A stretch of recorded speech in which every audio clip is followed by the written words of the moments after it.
Всем привет! Сейчас, наверное, нет такого человека, который бы не слышал о новом корейском сериале «Игра в кальмара», который буквально перевернул весь мир и собрал армию поклонников. Но сегодня я предлагаю вам взглянуть на обратную сторону сериала и показать всю магию кино, благодаря которой он стал главной сенсацией мирового кинематографа.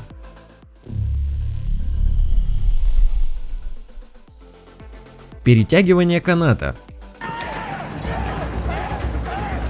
В то время как большинство сериалов и кинофильмов используют CGI-графику, множество декораций, которые можно увидеть в «Игре в кальмара», были созданы вручную специально для съемок сериала. Что особенно впечатляет, потому что некоторые из них действительно выглядят так, будто были созданы на компьютере. Во время игры в перетягивание каната съемочная команда решила создать большое пространство с высокими платформами и лишь добавить немного компьютерной графики, чтобы кадры были еще более устрашающими, какими их видели на экране.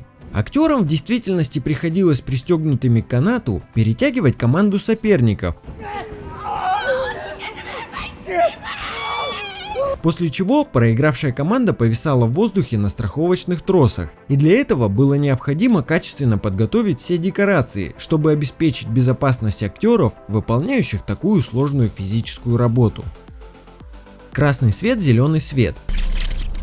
В самой первой игре с гигантской куклой режиссер не хотел прибегать к компьютерной графике для добавления людей, и даже кукла была выполнена в полный рост, которую после съемок установили недалеко от Сеула. Но всю сложность этой сцены придает массовка. На съемочной площадке присутствовало более 500 человек, а в игру действительно играли 456 игроков, как и по сюжету. Именно поэтому сложнее всего в этой сцене нужно было добиться, чтобы такое количество людей убедительно и синхронно отыгрывали свои роли. И даже тела проигравших игроков, лежавшие кучами возле закрытых дверей на площадке, были выполнены настоящими актерами, которые лежали до окончания съемок. А для того, чтобы снять актеров крупным планом, съемочной команде приходилось бегать вместе со всеми игроками. Стеклянный мост. Во время пятой игры, где игроки угадывали, на какое стекло прыгнуть, чтобы выжить,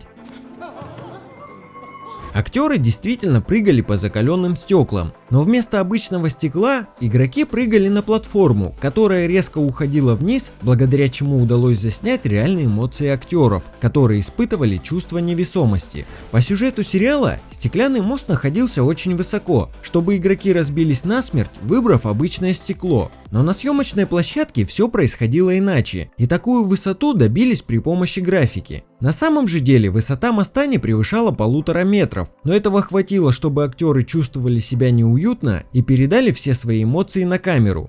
Финальная сцена этой игры со взрывом стекла определенно подвергла в шок многих зрителей. Но чтобы эти кадры получились такими зрелищными, съемочной группе пришлось потратить множество часов работы, чтобы запечатлеть все нюансы, так как в процессе съемки все было по-настоящему, для того чтобы кадры получились более реалистичными. Им пришлось создать в студии сцену со взрывающимися стеклами. А вот сцена со слоумо, где игроки пытаются увернуться от стекла, снималась отдельно, и в актеров летело лишь небольшое количество осколков, которые взрывались рядом. После съемки общего плана героев было необходимо отснять каждого актера по отдельности, чтобы передать зрителю все эмоции, которые они пережили. Единственное, что было нарисовано на компьютере, так это те осколки, которые резали героев и летели в камеру. Шарики.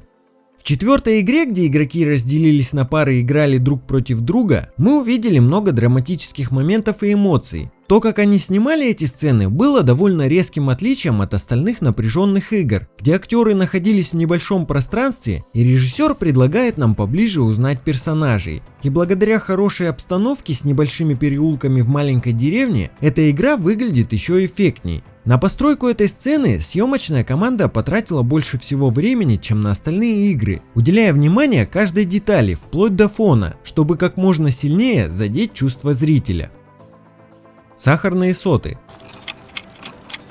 Все, что происходило в игре «Сахарные соты», в точности было и на съемочной площадке, за исключением детских нарисованных обоев и выстрелов проигравших игроков. Вместо этого режиссер пугал актеров, чтобы те вздрагивали от неожиданности.